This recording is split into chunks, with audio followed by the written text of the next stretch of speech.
Junction में आपका स्वागत है। मैं हूं डिम्पी कालरा। तो हमेशा की तरह पूरा शो हमने डेडिकेटेड किया है वायदा बाजार के ट्रेंडिंग स्टॉक्स को लेकर, और उन्हीं स्टॉक्स के साथ साथ हम इंडाइसिस का व्यू भी आपके सामने रखते हैं। कोशिश करते हैं कि एक आंकलन करके आपके सामने बात रख पाएँ कि अभी क्या खरीदना है, क्या बेचना है।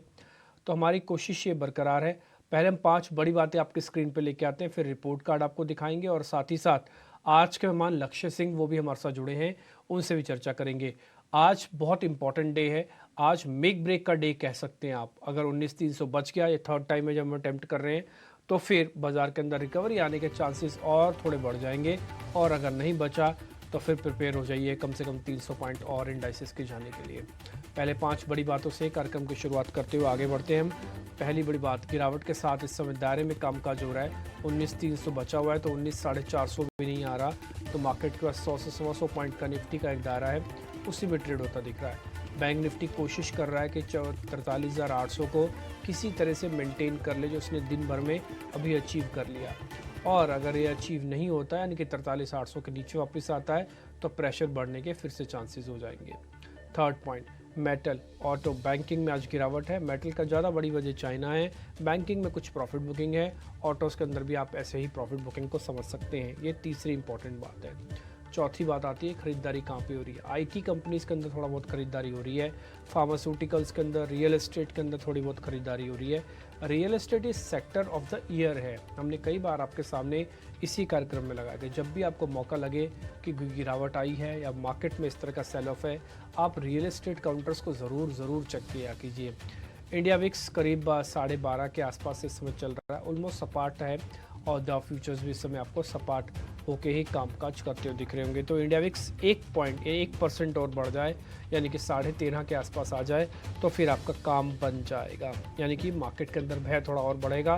फिर आपको सपोर्ट और जो रेजिस्टेंस के बीच में आप चर्न कर रहे हैं, इसमें एक फैसला हो जाएगा। अगर ये नहीं होता तो फिर हो सकता है पुल बैक आपको वापस से मिल जाए। इसलिए इसको आप बहुत गौर से देखें। ये इस समय आपको बदलना, जैसे कहते हैं ना, चेंज करने के मूड में है, या तो और गिराएगा या तो चलाएगा। सबसे ज़्यादा नज़र आप इंडिया विक्स पे ही रखें। खैर, हम आगे बढ़ रहे हैं। रिपोर्ट कार्ड आपको दिखाते हैं अजीत मिश्रा का, जो सोमवार को हमारे साथ जुड़े थे, फिर लक्ष्य जी से कनेक्ट होंगे।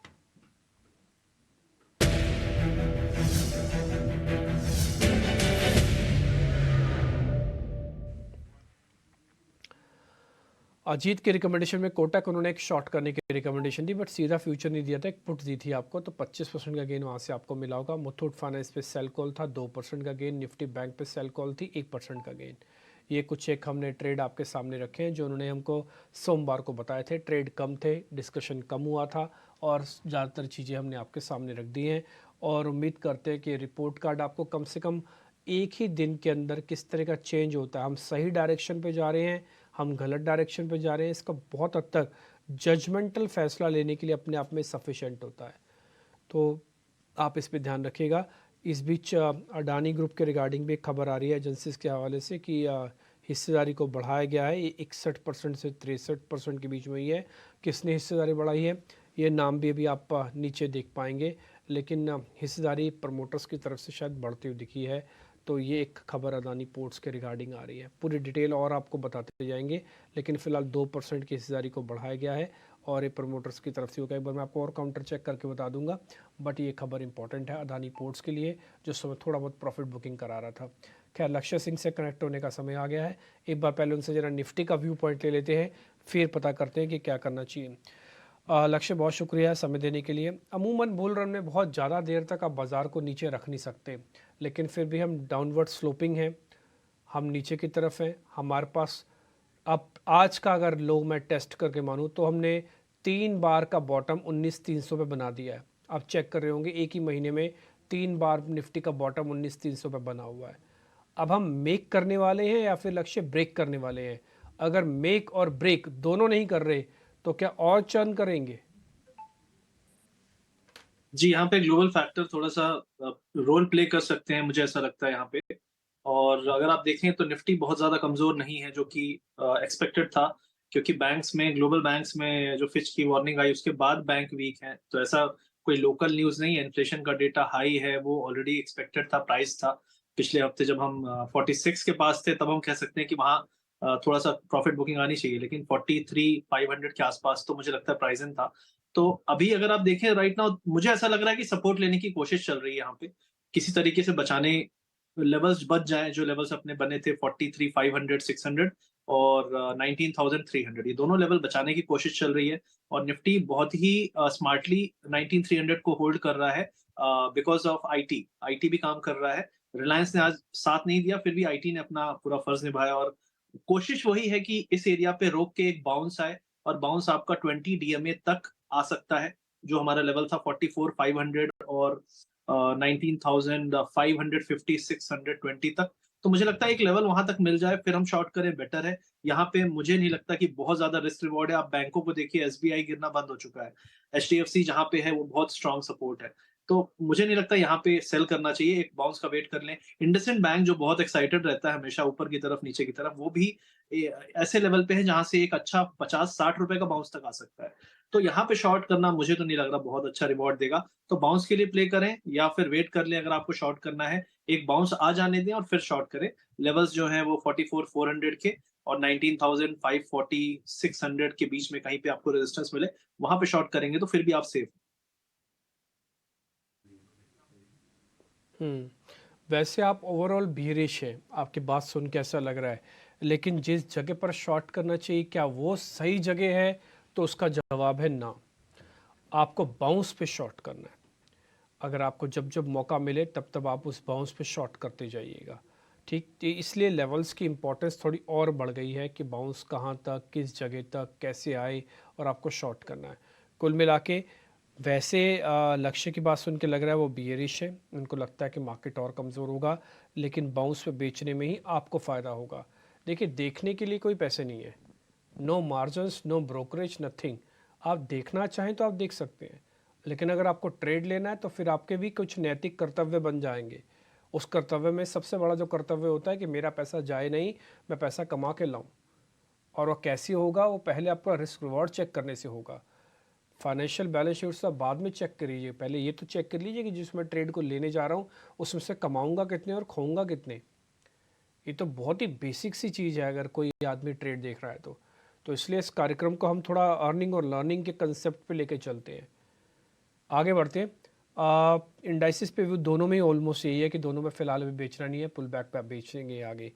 अब बढ़ते हैं जरा शेयर्स की तरफ, तो पहले ताज़ा खरीदारी वाले शेयर्स आपकी स्क्रीन पर आएंगे।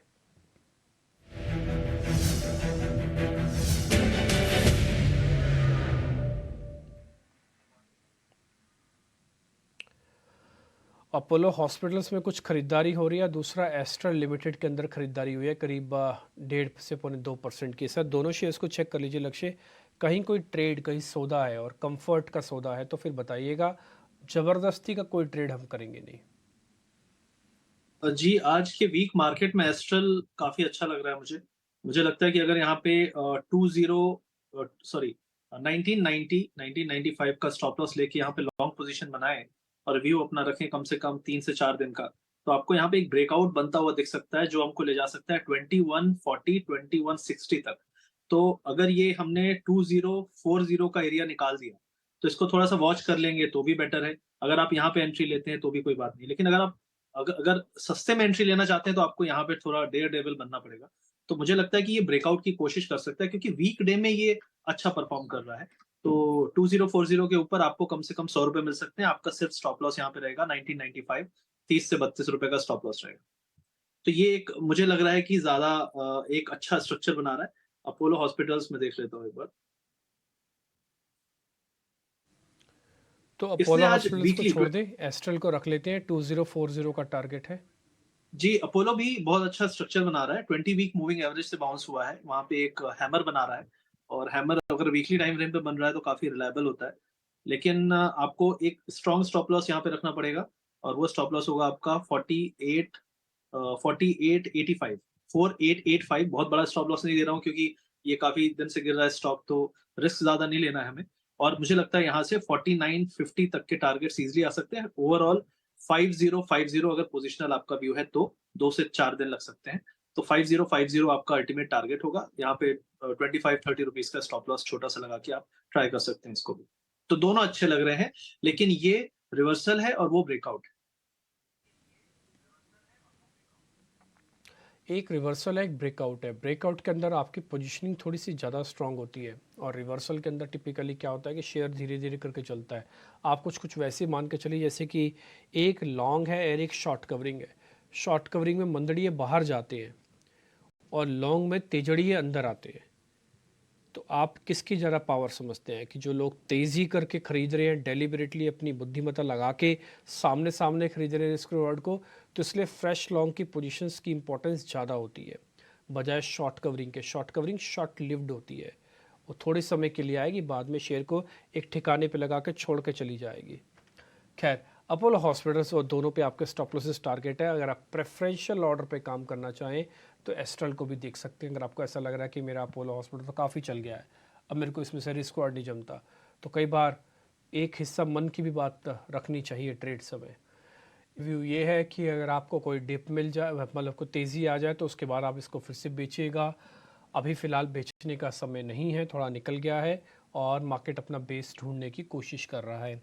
दूसरी बात, हमने अभी शॉर्ट्स के बारे में चर्चा करेंगे, लेकिन इससे पहले तेज़ी के जो दो शेयर आपको बताए, अपोलो और एस्ट्रल, दोनों पे रिकमेंडेशन है। स्टॉप लॉसेस टारगेट अच्छे से आप नोट कर लीजिएगा। अब जरा शॉर्ट कवरिंग के शेयर्स पे आते हैं। बलरामपुर चीनी काफ़ी दिनों बाद दिखा, एक्चुअली मेरे को तो मंडे को भी दिख रहा था बट मैंने पूछा नहीं इसके बारे में। आज फिर से नोटिस हो रहा है शॉर्ट कवरिंग का शेयर पे। और दूसरा शेयर है मन्नापुरम, एक बार इसको भी चेक कर लीजिए। पहले चला था, रिजल्ट ने इसको गिरा दिया, अब फिर से स्टेबल होने की कोशिश कर रहा है। सर दोनों शेयर चेक कर लीजिए, बलरामपुर और मन्नापुरम। जी, बलरामपुर चीनी मुझे इतना अभी अपीलिंग नहीं लग रहा है, लेकिन मनप्पुरम भी ऑलरेडी काफी चल चुका है, तो मुझे लगता है कि ये अपने रेजिस्टेंस एरिया पे है। इसमें ब्रेकआउट के लिए थोड़ा सा इसको कंसोलिडेशन या टाइम लग सकता है। ये हैंगिंग मैन पैटर्न बना रहा है लगातार 2-3 दिन से, तो मुझे लगता है दोनों अवॉइड बेटर रहेगा। और बलरामपुर में जो रिवर्सल हम उम्मीद कर रहे हैं गिरने के बाद, वो आ नहीं रहा है, इतनी स्ट्रेंथ है नहीं, तो मुझे नहीं लगता यहाँ पे भी बाइंग बनती है। अच्छा, एक और चीज़ मैं आपसे, ठीक है आपने इन दोनों शेयर्स को गिराया, अच्छी बात है, हम तो चाहते हैं कम से कम शेयर मिले।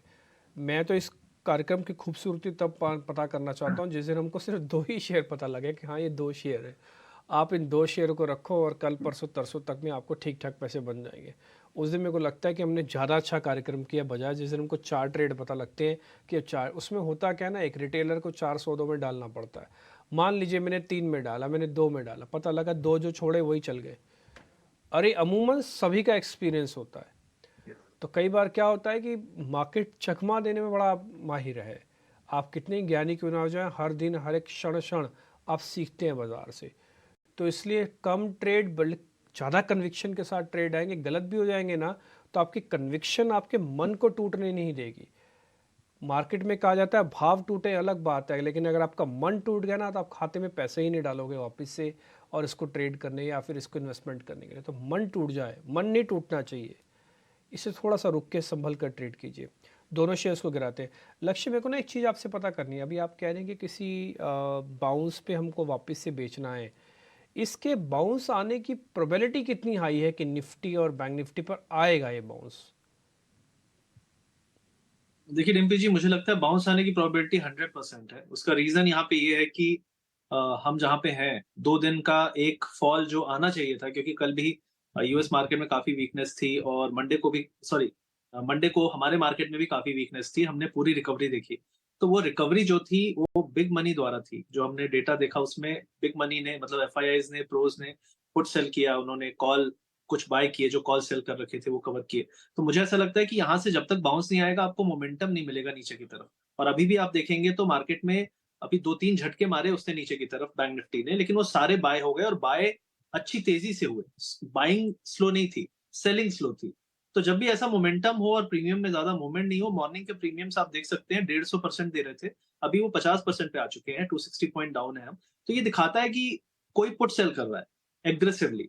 तो मुझे ऐसा लगता है बाउंस यहाँ पे बन सकता है और हो सकता है आज भी बाउंस बन जाए, क्योंकि कल एक्सपायरी भी है। और अगर मॉर्निंग के बड़े गैप डाउन जो लोगों ने उम्मीद की थी या हुआ भी, उसमें लोग फंस गए हैं, तो मोस्टली वो एंड ऑफ डे में शॉर्ट कवरिंग ज्यादा करेंगे। और यूएस भी स्टेबल है, चीजें स्टेबल है। आज शाम को फेड के मिनट्स भी आने वाले हैं, तो फेड के मिनट्स में कितनी निगेटिविटी आएगी वो तो यूएस मार्केट ने भी प्राइस इन कर लिया है। एसएनपी ऑलरेडी 1 महीने के लो स्तर पे है। तो मुझे ऐसा लगता है कि निगेटिविटी कुछ ज्यादा जब हो जाती है तो एक बाउंस आ ही जाता है सरप्राइजिंगली, और वो बाउंस आ सकता है इंडिया में। और वो बाउंस पे सेल करना है नहीं करना है वो हम बात नहीं कर रहे। हम ये कह रहे हैं अगर सेल करना है तो रुक जाओ। हम ये नहीं कह रहे कि बाउंस पे सेल करना है। हो सकता है ये बाउंस जो है ये वापस से ऑल टाइम हाई की तरफ ले जाए।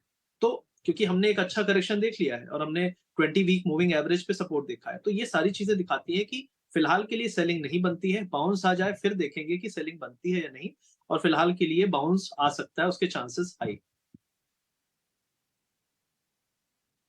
ओके, ठीक है, डन।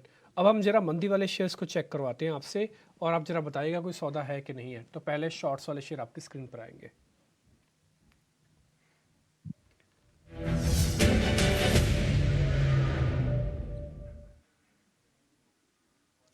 सर दो शेयर हैं, एक तो JSPL और दूसरा है RBL बैंक। इन दोनों को एक बार जरा चेक कर लीजिए, दोनों 2-2% नीचे हैं। जी, अगर JSPL की बात करूँ तो ये भी थोड़ा-सा सपोर्ट ले रहा है, एक छोटा बाउंस आ सकता है 660 तक। तो शॉर्टिंग तो यहाँ पे प्रेफरेबल नहीं है। डॉलर की स्ट्रेंथ के कारण मेटल में थोड़ी-सी सेलिंग हमने देखी है, लेकिन मुझे नहीं लगता यहाँ पे सेल करने लायक है। दूसरा कौन-सा स्टॉक था DP ji? RBL bank, okay. मुझे लगता है आरबीएल बैंक यहाँ से शॉर्ट तो नहीं बन रहा है। इसने एक ब्रेकडाउन दिया है, फ्लैट काइंड ऑफ पैटर्न था। लेकिन फ्रेश सेलिंग आपको करनी है अगर 216 के नीचे ये निकल जाए। तो 217.7 चल रहा है, 1 डेढ़ रुपए का वेट है। अगर ये 216 पॉइंट, मैं स्पॉट की बात कर रहा हूँ। तो अगर ये 216 के नीचे निकलता है तब आपको यहाँ पे 210 तक के लेवल्स आ सकते हैं। तो ये एक सेलिंग कैंडिडेट बन सकता है अगर ये 216 स्पॉट लेवल पे तोड़ दे आज towards the end of day. Conditional selling. तो टारगेट फिर आप क्या दे रहे हैं?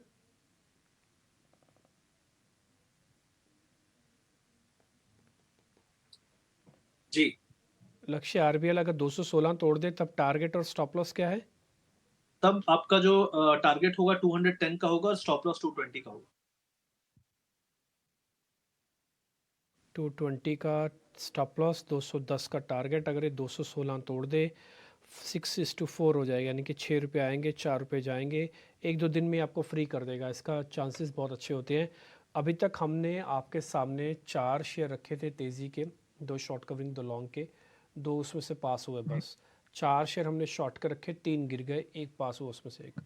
तो कुल मिला के अभी तक हमने सिर्फ 3 ही शेयर्स पे आपको ट्रेडिंग स्टॉप लॉसेस और टारगेट दिए हैं।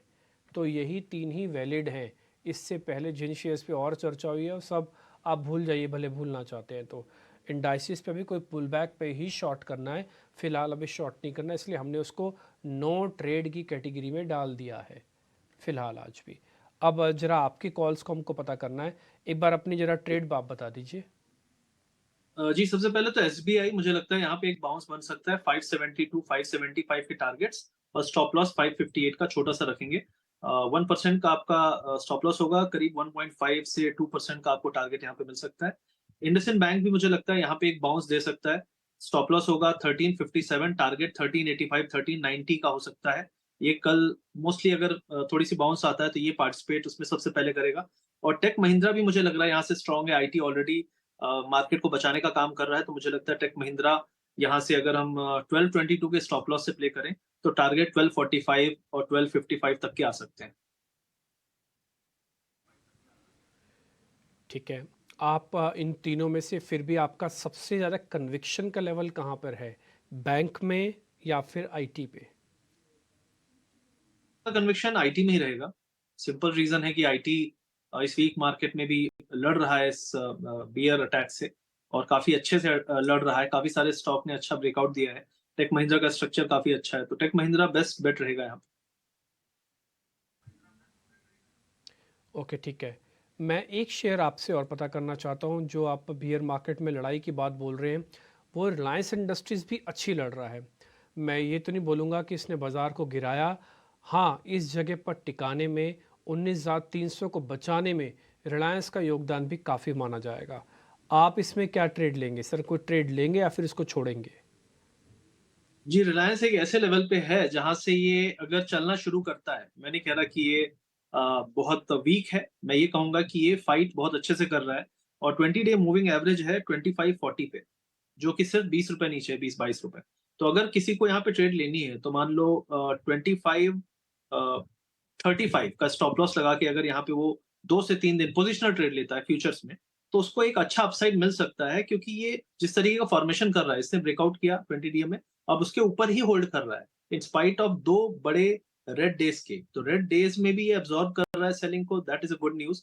तो मुझे लगता है अगर ये 25 35 को होल्ड करेगा, तो यहाँ पे आपको 2640 तक के लेवल आपको दिखा सकता है। फिर वहाँ पे एक गैप है, गैप फिल करेगा नहीं करेगा, लेकिन अटेम्प्ट करने के लिए जहाँ पे शुरुआत हुई थी उस गैप की गिरने के बाद, तो वहां तक तो अटेम्प्ट कर सकता है। ओके ठीक है, तो रिलायंस इंडस्ट्रीज में बाय है 2640 का, 2535 का एक स्टॉप लॉस और टारगेट हमने आपके सामने रख दिया। लक्ष्य बहुत बहुत शुक्रिया, थैंक यू वेरी मच आज के ट्रेड बताने के लिए और इंडाइसिस पे व्यू क्लियर करने के लिए। देखिए जब आप बोल रहे हैं ना, तो बार बार बाजार एक अटैम्प्ट ले रहा था नीचे जाने की, लेकिन वो आप बात सही कह रहे हैं कि नीचे जाता है वो बॉट हो रहा है, हर डिप बॉट हो रही है। आज के लिए 19300 का अगर किसी को स्टॉप लॉस लगाना हो और लगा सकता है, तो एक छोटा सा रिस्क लिया जा सकता है सिर्फ। दूसरी बात, आप बैंक निफ्टी में अगर कोई ट्रेड देखना चाहते हैं, जितनी देर ये 43,800 के ऊपर रहेगा, अगर आपको लग रहा है कि हम सर कैसे चेक करें, कैसे पता लगाते रहें, तो फिर आप एक काम करो, आप स्पॉट निफ्टी के हिसाब से 43,800 का एक स्टॉप लॉस दे दो उसको, कि मेरा स्पॉट बैंक निफ्टी जिस समय नीचे आएगा, क्योंकि इसमें प्रीमियम जुड़ा होता है, इसलिए बैंक निफ्टी खरीदेंगे तो आपको अलग लेवल पे मिलेगा। आपको चेकिंग करनी है स्पॉट से। 43,800 के जितना देर आप ऊपर बने रहेंगे, प्रोबेबिलिटी हाई है। रही बात ऑप्शंस की, देखो ऑप्शंस में इस समय काम करना ठीक अभी मैं नहीं समझता, क्योंकि एकदम से अभी हम रिकवरी के स्टेज से आ रहे हैं। मालूम नहीं है रिकवरी कितनी लॉन्ग होगी, शॉर्ट होगी, हम करेंगे भी कि नहीं करेंगे, इसलिए प्रीमियम में गल सकते हो आप। अगर आपको जो भी ट्रेड करना है फ्यूचर्स पे करो, नहीं करना लीव द इंडाइसिस। कोई कसम खा के नहीं बैठे, इंडाइसिस पे काम करना है, स्टॉक्स पे काम करो, आपका काम बन सकता है। लक्ष्य बहुत शुक्रिया, थैंक यू वेरी मच, आज आपने समय दिया, अच्छा लगा आपसे बातचीत करके। और फिलहाल इस कार्यक्रम से भी इतना ही। इन्हीं ट्रेड्स के साथ हम कल आपके सामने रिपोर्ट कार्ड लेके आएंगे। नमस्कार।